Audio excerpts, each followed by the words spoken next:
그래서 저는 경기 침체와 인플레이션이 동시에 오는 스태그플레이션 가능성을 45%로 올렸습니다. 더 높일까도 고민했어요.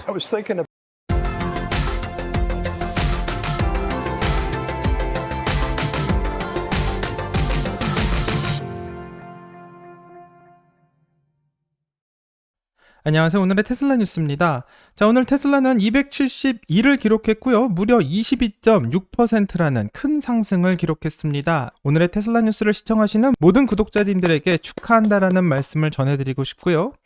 앞으로 어떻게 되는지 계속 지켜봐야 될 것 같습니다. 자, 최근 테슬라 주가의 움직임을 보게 된다면 4일 연속 주가가 하락하면서 21.54%의 하락을 기록하고 있는데, 오늘 22.6%의 주가가 상승한 것을 보게 된다면 최근 4일간의 하락분을 복구했다, 이 정도로 해석할 수 있을 것 같습니다. 자, S&P에 있는 기업들을 한번 살펴보면 대부분의 기업들이 초록색을 보이며 상승한 것을 확인할 수 있는데요.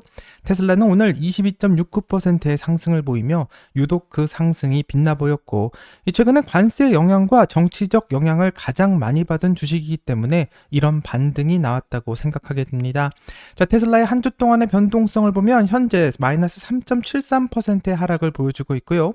한 달 동안에는 18.05%의 상승을 보여주고 있고, 6개월 동안에는 13.03%의 상승을, 2025년 1월 1일부터 현재까지는 32.6%의 하락을 보여주고 있습니다. 자, 테슬라의 MDD 값은 44.28%를 보여주고 있고요. 테슬라가 전고점인 488까지 가기 위해서는 현재 79.48%의 상승이 필요한 상황입니다. 자, 어제 트럼프 행정부는 중국에게 34%의 관세를 추가로 부과했고, 중국은 모든 미국산 수입품에 대해서 또 34%의 보복 관세를 부과하기로 결정함으로써 본격적으로 미국과 중국 간의 무역 전쟁이 시작되었는데요. 이 중국이 보복 관세를 철회하지 않으면 중국의 104%라는 엄청난 관세를 부과하겠다고 말했었고, 결국 예정대로 104%의 관세가 중국에 부과되었습니다. 자, 이에 대해서 중국은 물러나지 않고 재보복 관세로 답했으며 무려 84%의 관세를 부과했는데요. 미국은 여기에 재보복 관세를 또 선언하면서 무려 125%의 관세를 중국에게 선언해 이 두 국가가 도대체 어디까지 갈 수 있는지 알 수 없는 상황으로 가고 있습니다. 자, 이제는 명실상부 미국과 중국의 관세 정쟁이 시작된 것인데요.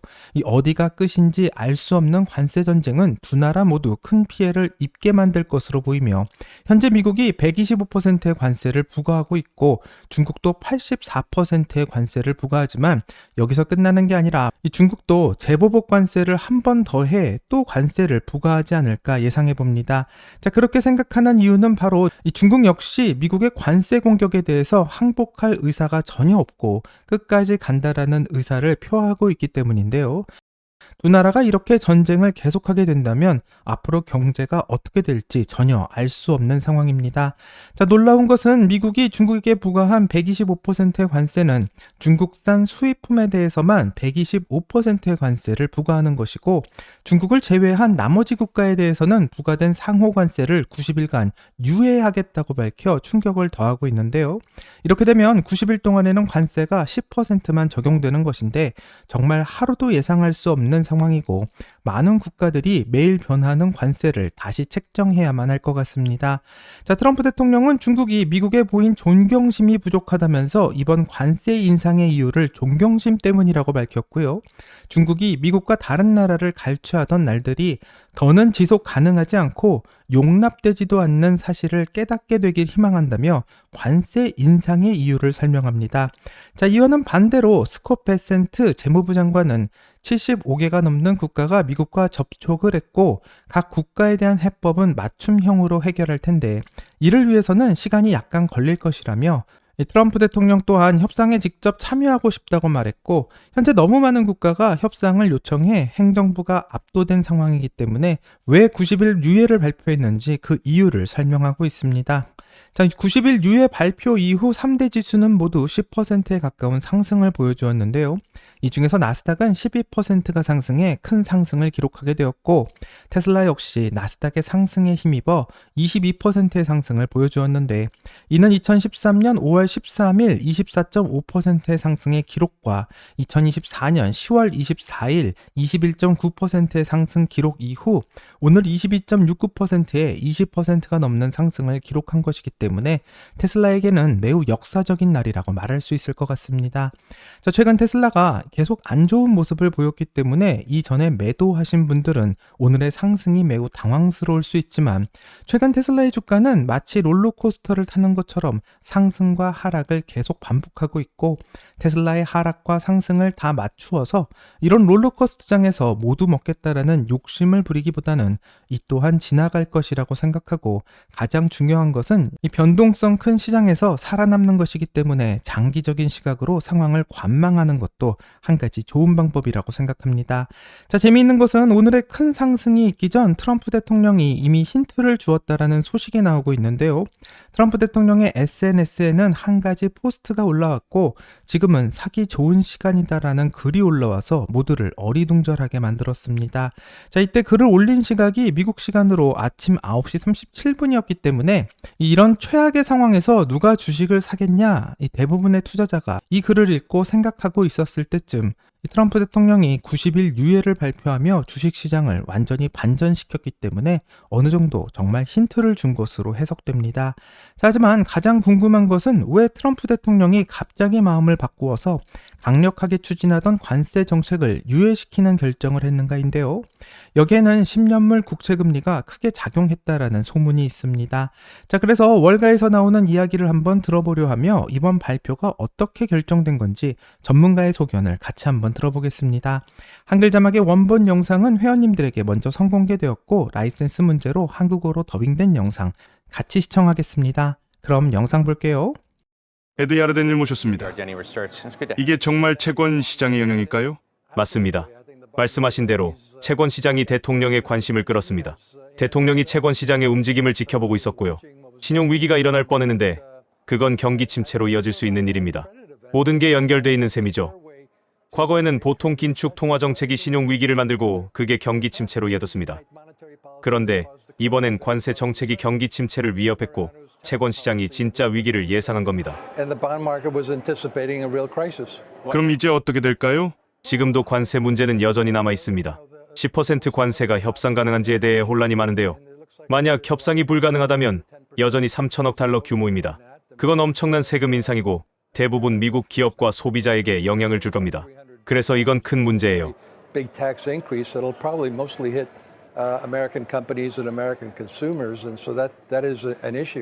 그래서 저는 경기 침체와 인플레이션이 동시에 오는 스태그플레이션 가능성을 45%로 올렸습니다. 더 높일까도 고민했어요. 올리지 않으셔서 다행이네요. 네, 기다렸습니다. 저는 금융시장이 대통령에게 영향을 줄 거라 생각했어요. 채권 시장뿐만 아니라 주식 시장도요. 부자들만 주식을 갖고 있어서 시장이 빠져도 상관없다는 건 말도 안 되는 얘기입니다.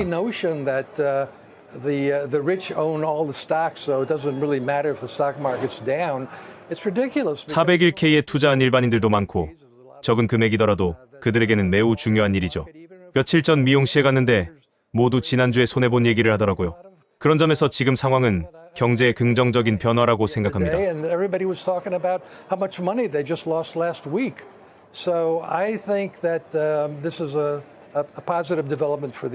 이미 입은 피해가 너무 큰 건 아닌가요? 그 여파가 시장에 아직 드러나지 않은 건 아닌지요? 수익이 가장 큰 불확실 요소인 건 분명합니다. 몇 주, 몇 달 더 지속됐다면 피해는 훨씬 더 컸을 겁니다. 그런데 다행히 빠르게 진정됐다는 점이 중요하죠. 브래드가 아주 좋은 지적을 했어요. 저도 이번 실적 시즌에 기업들이 앞으로 어떻게 될지 모르겠다고 말할까봐 걱정했거든요. 그런데 지금은 그런 말을 하지 않아도 되겠죠.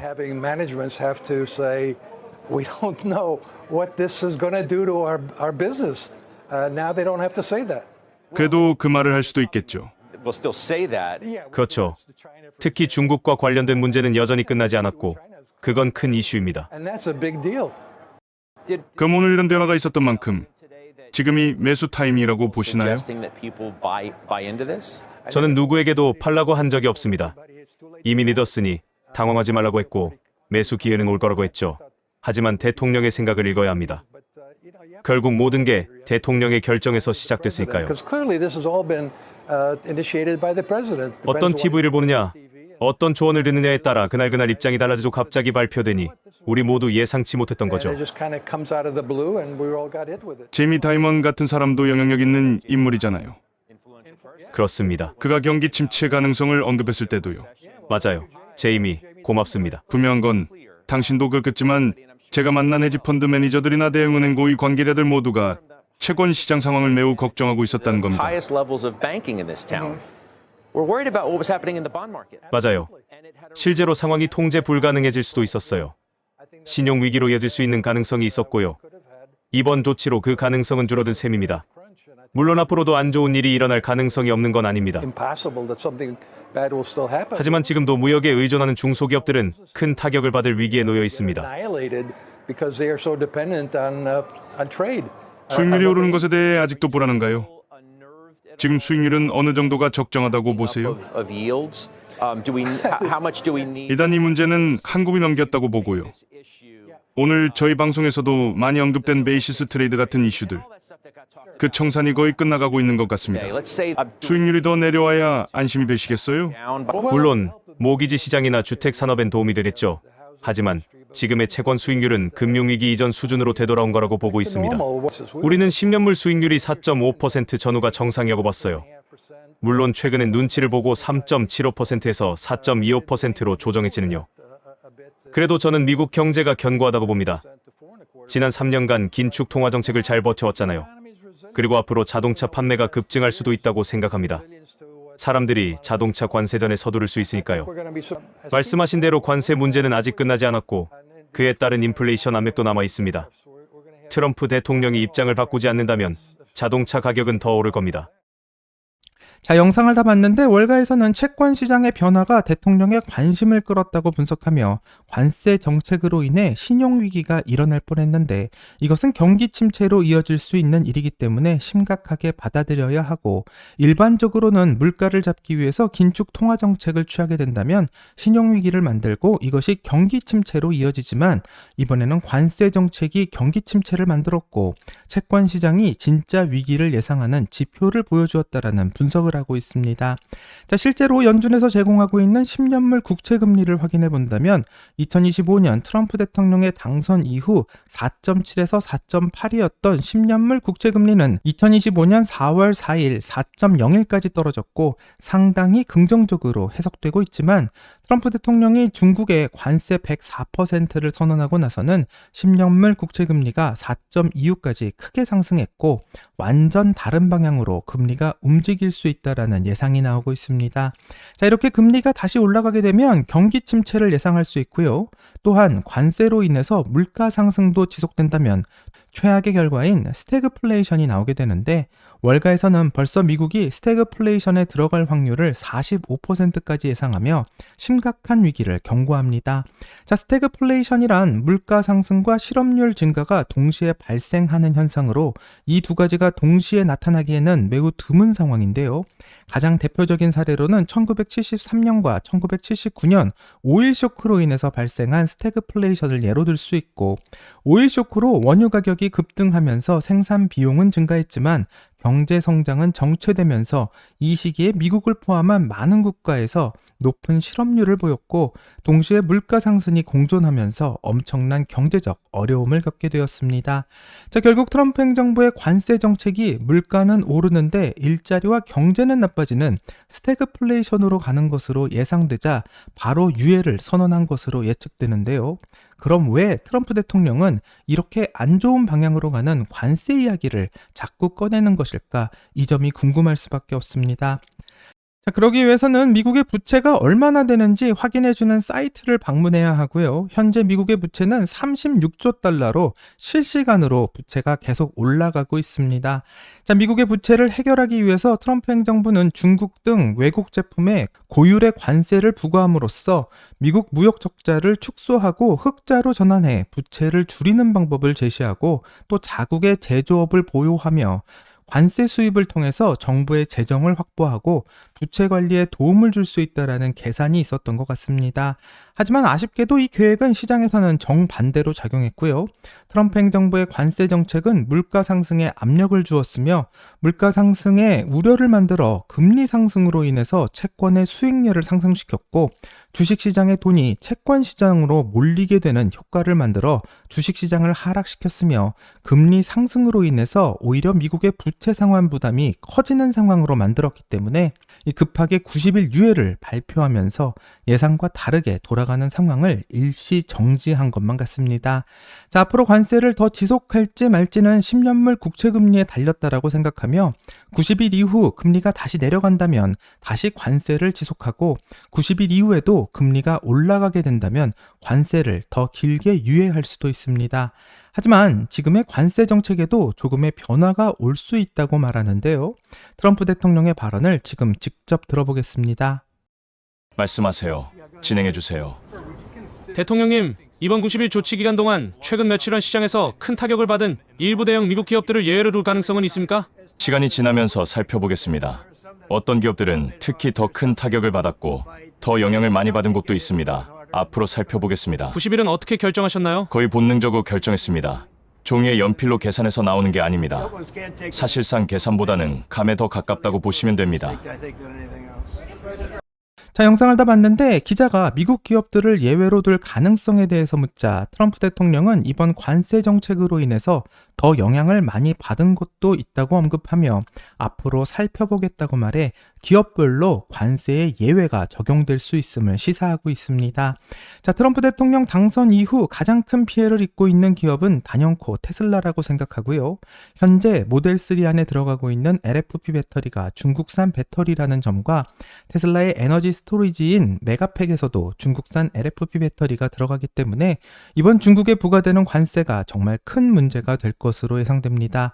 과연 트럼프 대통령은 테슬라를 예외하겠다라는 발언을 하게 될지 앞으로 흥미롭게 지켜봐야 될 것 같고요. 트럼프 대통령이 선언한 90일의 관세 유예 정책 이후에 과연 어떤 결과가 따라오게 될지 같이 한번 지켜보겠습니다. 여기까지가 오늘의 테슬라 뉴스고요. 오늘 영상이 도움이 되셨다면 구독과 좋아요 그리고 알람 설정 부탁드립니다. 오늘 좋은 하루 되시고요. 오늘의 테슬라 뉴스는 내일 또 새로운 소식으로 다시 찾아오겠습니다. 감사합니다.